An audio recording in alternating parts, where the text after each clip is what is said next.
Assalomu alaykum, hammaga xayrli kun. Bu holatda mana MDF'larimiz rekalarni ham qo'yganmiz. Tayyor, xudo xolisa MDF'larni maqlaymiz. Ko'pchilik MDF qilganda xonada havo yo'q bo'lib qolyapti deyapti. Shuni hisobiga mana ventilyatsiya trubalar qo'yib ketyapmiz mana. Havo aylanib turadi xonada mana.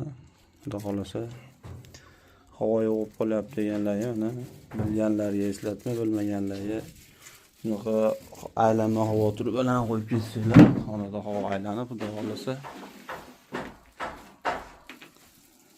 bunaqa dim bo'lmaydi. Mana bu yerdan kelayotgan havoda o'zinglar ko'ryapsizlar. Havo kirib chiqib aylanib turadi, xudo xolisa. Xonada havo yo'q bo'lib qolmaydi. Ventilyatsiya yaxshi bo'ladi, xudo xolisa. Patisiya qo'yinglar, foydali ma'lumotlar qo'yib boramiz, xudo xolisa.